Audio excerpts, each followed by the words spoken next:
Hello, and welcome to Slice of Wine, the podcast that gives you the snippets of the people, places, and innovations behind the barrel. I'm your host, Aimee Cronin, and today I'm here with the wonderful Mr. Bob Trimble. Bob's what I might call a wine entrepreneur. He has extensive experience in education, importing, distributing, consulting, traveling. He's an expert in what a lot of companies find to be a mystery, and that is selling into a control state, specifically the great state of Pennsylvania. So, Bob, welcome to the show. Gee, thanks, Aimee. It's a pleasure to be here. Yeah, I'm glad. I heard you had the COVID earlier in the month and have survived. I'm glad.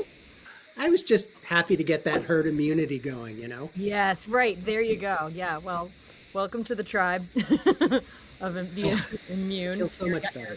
Boosters now. So I wanted to start because, you've been in the wine industry for quite some time, but we all have kind of like a different, unique story about how we even get into this wine industry. How did you get into the wine industry? I don't know this story. Well, fascinating enough, while I was in college, I needed some extra money. No. And I got a bartending job because go to a job where there's alcohol, right? Of course, you're in college. But not just any bartending job. I actually got a job at a fine dining restaurant. I knew nothing about fine dining, to be honest with you. I knew nothing about wine. And the maitre d' at the end of the evening would come up out of the basement and he'd bring a bottle of wine and he'd get all the waiters around and me and he'd open it, we'd taste it, and he'd tell this cool little story about it and tell us all about it. And I'm like, oh, that's pretty neat.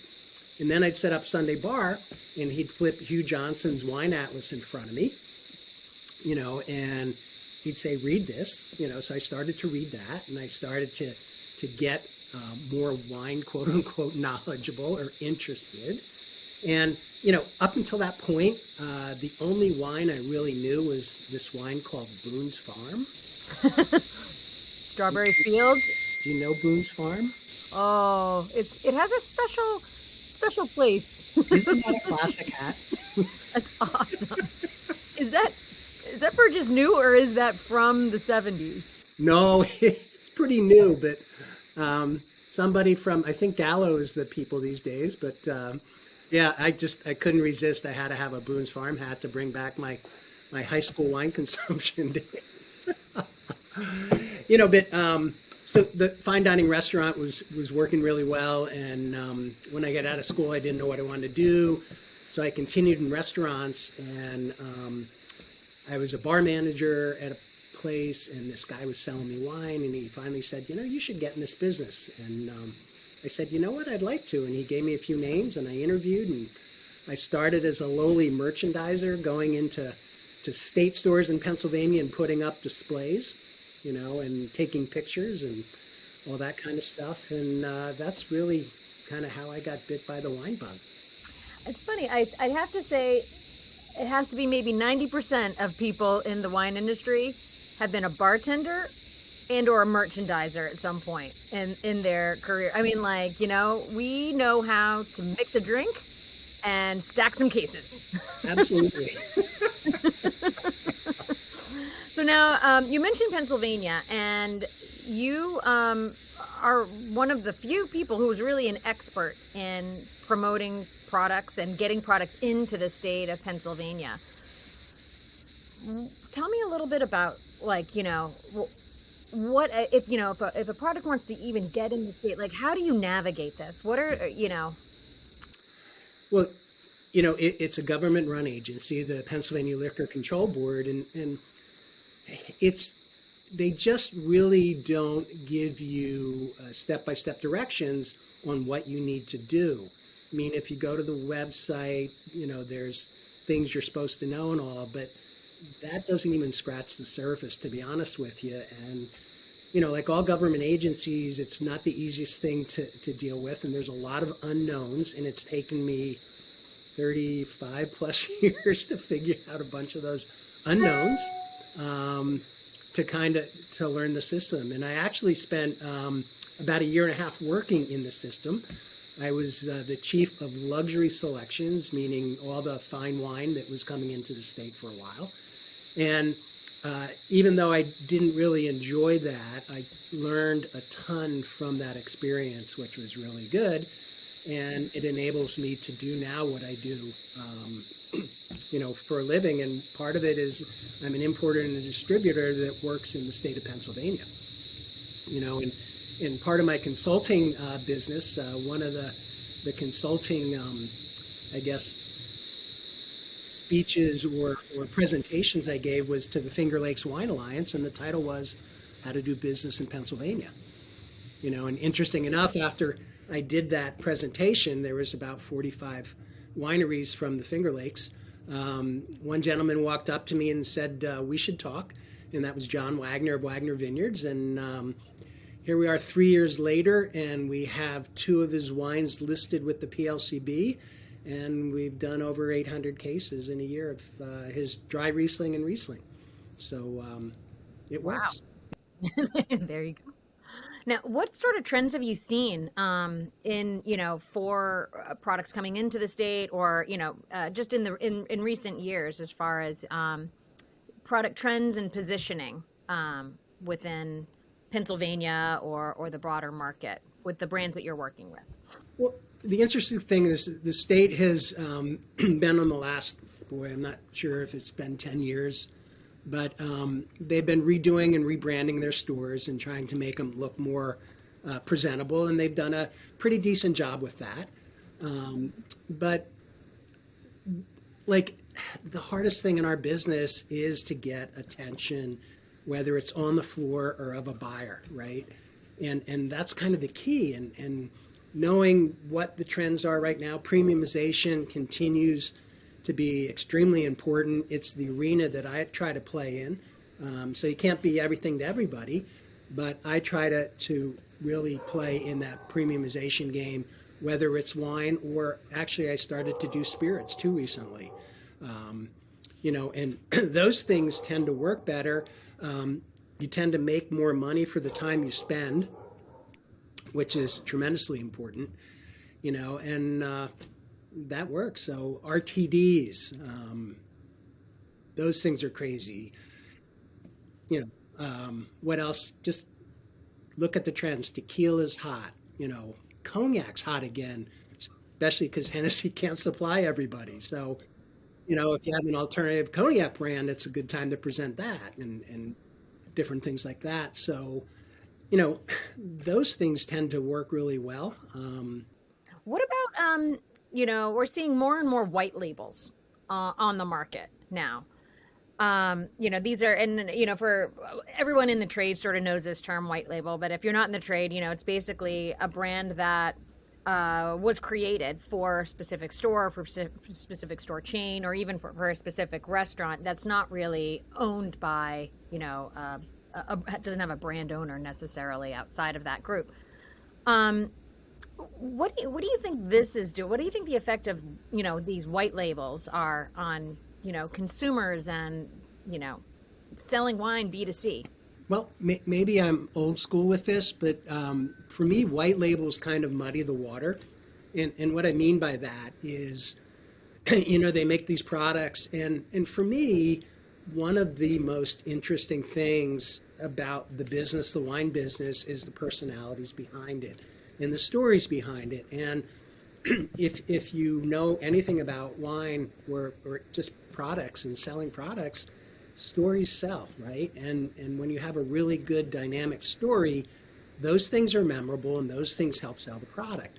With white labels, there's really no story, and perfect example, we were talking the other day about Martha Stewart just came out with a 19 Crimes approachable Chardonnay. Okay, so we need another approachable Chardonnay. There aren't enough of those on the market. That's exactly the point. First of all, what is an approachable Chardonnay? Okay, and I mean, there's no approachable Chardonnays already on the market. Okay, so it just muddies the waters, and people go, well, I'm not quite sure what that is, and Martha Stewart's doing this thing now, and I kind of refer to it as the 20th crime, but because what is that? Calling it an approachable Chardonnay? right, that and just Martha Stewart in the wine business now. I don't know if she needs to be in the wine business. She can package our wines, yeah. That's my personal opinion, but just from an educational point of view, it makes it more difficult for the consumers to understand things about wine. And one of the things when I do wine education or wine tastings and things like that, I try to explain to the audience why a wine tastes the way it does. And when you're buying a wine label, a lot of the information, or white label, I should say, a lot of the information is missing to put those pieces together, or you just don't know. And I just find it completely non-interesting, and I don't find the wines very interesting either, to be honest with you. But, full circle, a good wine is always a wine that you like, and everybody has a different palate, and our goal is to get more people drinking wine. We're actually losing wine consumers right now, and the industry is not doing as good this year as they did last year. And the seltzer market and RTDs and all these other things are stealing part of our market. So we have to do some things. And one of the difficult things has always been is to demystify the wine business, because there's so many people in our business that like to make it mysterious, and I know all the answers, you don't. So I mean, what is the answer? What's the answer to making, educating consumers in a way where they don't really feel educated, or feel like you're educating them, like, making it approachable and fun, and, I would say putting the fun back in wine, but there's no fun in wine. But there is fun in wine. It's just not. No, there is fun in wine. That's why you and I are in our business, right? That's the wine right. business, That's right. Because it's fun, and part of what I've tried to do over the last couple of years with my own business now, after working in corporate for so many years, is do things that I think are fun and engaging again. But for the consumer, it's not talking down to them. It's talking with them. It's explaining the process in terms that they understand and not making them feel like they don't know. And just making it just approachable, right? Because why do we drink wine? One, because it tastes good. Well, why does it taste good? There's a number of factors that help that. And why does wine taste different if it's grown in Burgundy than it does if it's grown in California or Oregon or things like that? I think those are fascinating things. It's a great hobby. It leads to better conversations, I think. And then the best thing in our business is enjoying a bottle of wine with a friend, right? And wine always tastes better with a friend or people to have a discussion, and it just makes it better. And you get into the whole food thing. It makes food better. On and on and on. It's. Are you drinking a glass of wine now? I am drinking a glass of wine. Is it 3:00 somewhere? It's 3:00. Yes, right? 3:00 somewhere. So I'm actually drinking a Pinot Noir. Excuse me, and it comes from the Reese Vineyard, and that's in San Mateo. Kevin Harvey is one of these investment guys that put all kinds of money behind Uber and Yahoo and Yelp and all that kind of stuff, and made a ton of money and started playing with Pinot Noir in his backyard, and then started growing all these vineyards in the Santa Cruz Mountains, which people don't think is Santa Cruz Mountains is Pinot Noir property, but actually really good. And it's funny, I did a consumer event about a week ago, and it was a Pinot Noir tasting, and this was one of the wines. We had a little left over, so I put one of these fancy dancy repours in that preserves the wine. It actually takes the oxygen out, so that's why I'm able to enjoy the wine a week later. What kind of fancy dancy? What topper is that?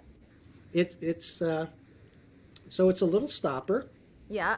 And this biochemist guy actually invented it. What's it called? It's called Repour. Whoops. Oh, it's called Repour. Yeah. Cool. Can people buy those? Yeah. absolutely. I think, It's not like a trade only thing.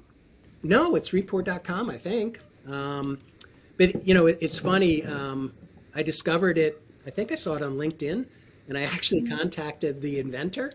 And I've had conversations and dinner with him now and the whole thing. And I do a little bit of work with him just to promote the product. But it really works. Yeah. I mean, I've literally opened something and had it report for 2 months and going back to it. And the wine's in really good shape. Wow. I don't That's like a great Corvan, but I think it's much easier, and you don't have to go through all the canisters and everything else. Right, right, right, right. Hey, I'm gonna have to try that once I get through my Lavier Ferme from I think it's Lavier Ferme Rosé. I think is a great everyday rosé. It's one of the best values out there. It's like real French rosé, but they just introduced a 3 liter wine in the bag, and I had to buy it. I had to try it out. Absolutely. Well, and we were talking about the snob appeal. What better way to take the snob appeal out of wine than Yeah. a 3 liter box of something good, right? Yeah.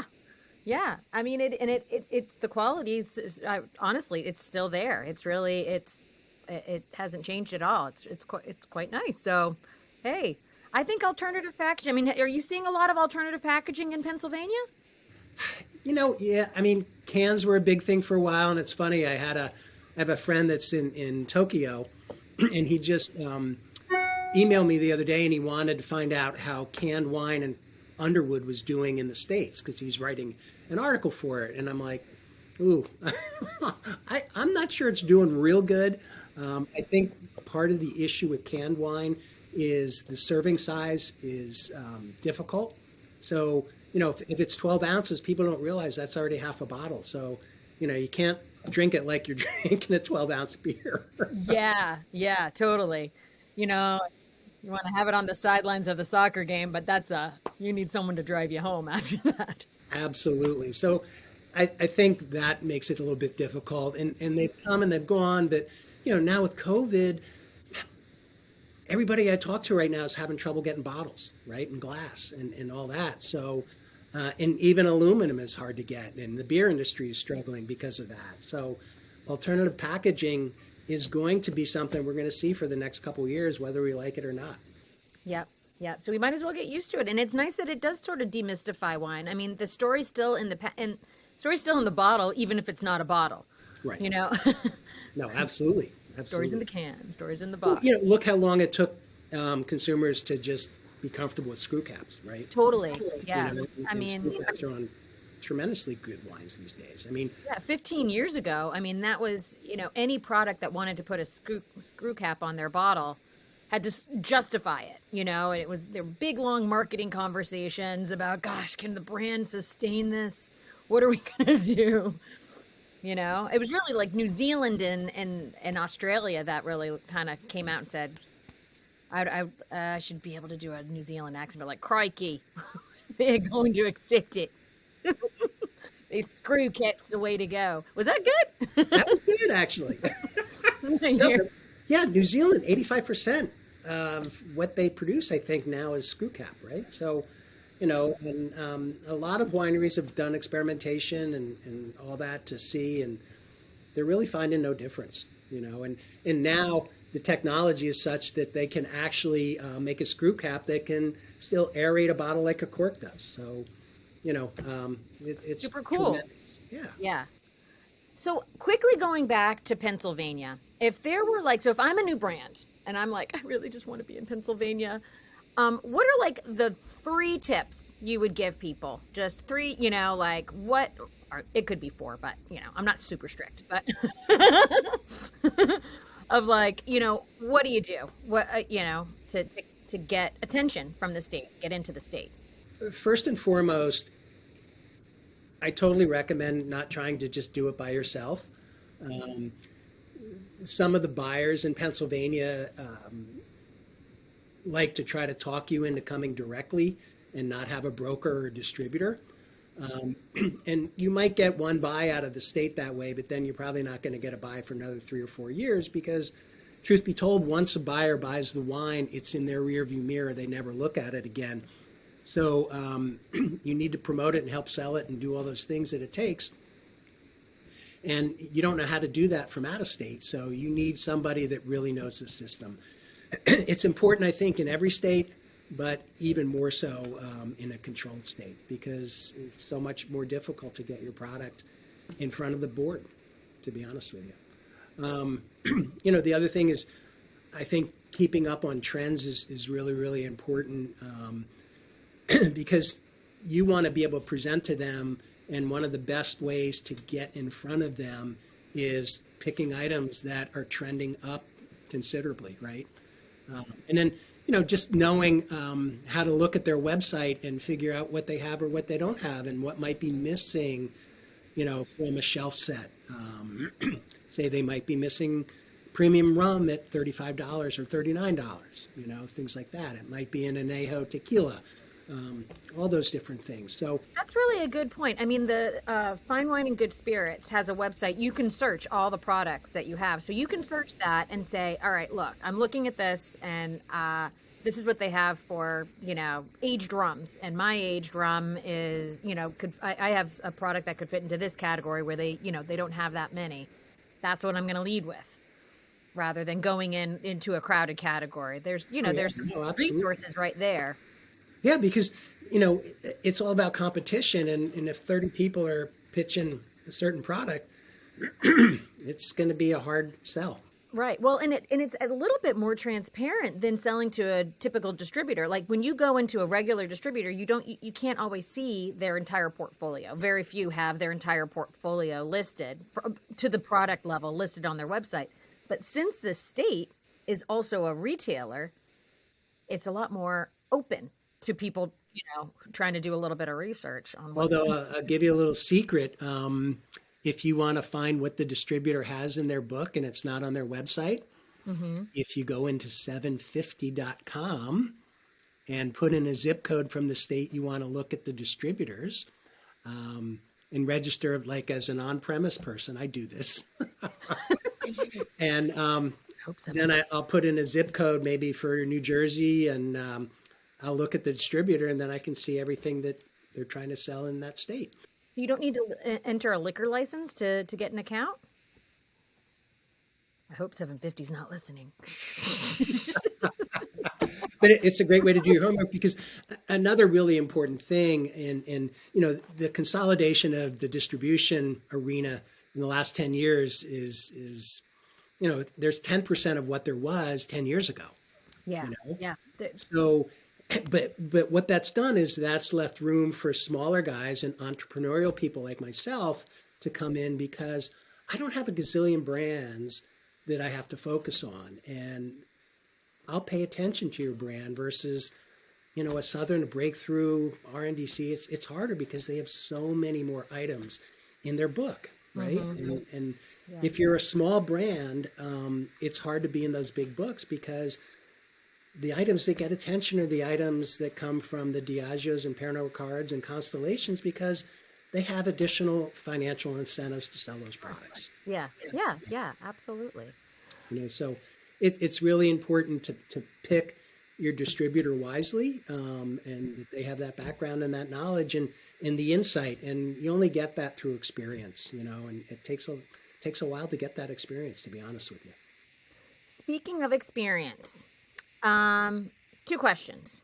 So the first is, having gone through as a wine entrepreneur in different sectors within this industry, working different sectors within this industry, what was sort of like your takeaway from the COVID pandemic as far as, what you do, what you offer out there?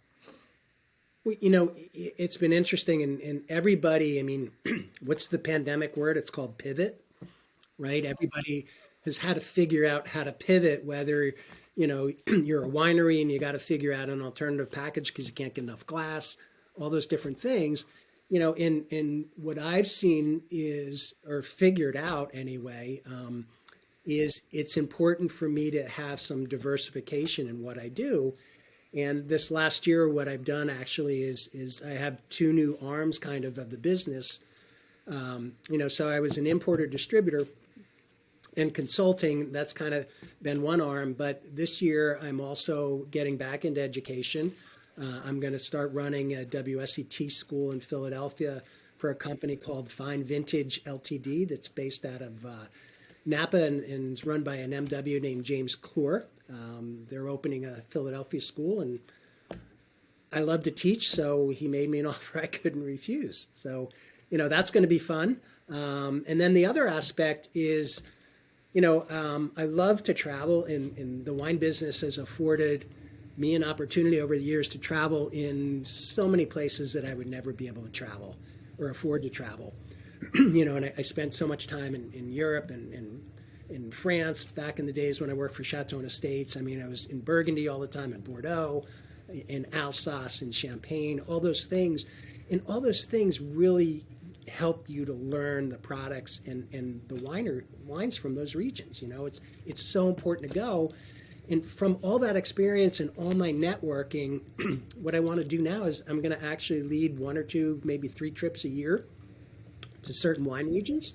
And that'll be a lot of fun because I have the inside connections and those kind of things. So, if you just go on a trip, you're not going to be able to get the connections that an insider is going to get. 100%. So first of all, I'm raising my hand. Call me. And second, I mean, I think that's probably one of the biggest benefits to working in the wine industry is that, part of the job is going to these regions and learning about the culture and the winemaking and just, and traveling to these beautiful, amazing places. And the difference for a consumer, like if a consumer were to do, they could put together a nice trip, but they don't know what they're missing. Like going with someone who knows, has actual contacts or knows the winemaker, that's a much different experience. And it really is. It's really priceless. Is. It's really priceless.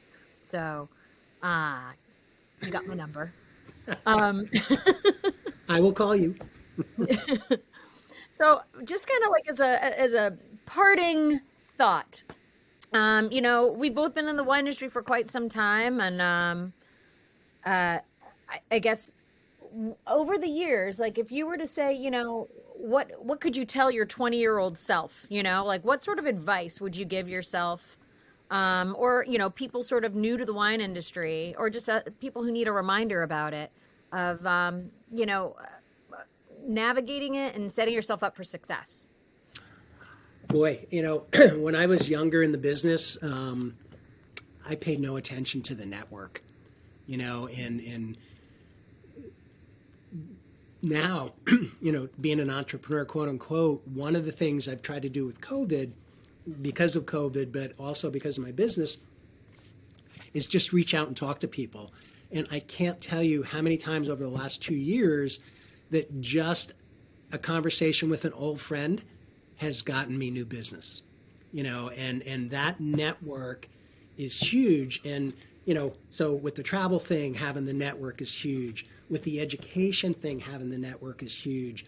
With the business model, I mean, I have a friend that I worked with at Chateau and Estates in the 90s who has a business now in Chicago, right? And I've given him a couple wineries for out there, and he's given me some products for back here, and it's just that network and those references have both gotten us new business. And it all started with a simple conversation, and so important. And going back really quick to your point about pivoting and how we kind of have to, COVID has kind of taught us to pivot, and, businesses have all just sort of learned you kind of have to pivot and you have to move. You never know. And this particularly, I feel like in the wine industry, you never know what your next path is going to be. So you might think, I'm done with on-premise. I'm done with restaurants. And then 10 years later, you're doing something sort of related to the restaurant industry. And those network that you're talking about is super important and should always be nurtured, never go away. And I'll give you one quick final story. A really good friend of mine during the pandemic, and it's not just one of my friends, but a number of them have lost their jobs, because of the pandemic. And this kid, he's considerably younger than I am, reached out and he started interviewing, and he used me as a reference, and the guy actually reached out to me for this position. It was a national sales position for a company, and I didn't know the guy, but somebody who was one of my best friends at Chateau and Estates knew the guy really well. And because I had that network with my old friend, automatically this guy believed everything I said about my friend. My friend ended up getting the job because of my reference. And that is all the network, because you answer an ad on Wine Jobs or whatever, there's 300 resumes minimum that come in. And if you don't have the keywords, you can have all the experience in the world, but your resume doesn't get chosen. If you have somebody that knows the hiring manager, can talk to them and take your resume, and I didn't get him the job. He got himself the job. I just got his resume put in the I'm going to look at file, right? And that's the key. So it's the network. The power of keeping up with old friends, huh? Absolutely. Cheers to that. Cheers to that. All right. Well, thank you so much, Bob, for being on the show, and look forward to talking to you again in the near future. Hey, Amy, it's been my pleasure, and have a great weekend. You too. Cheers.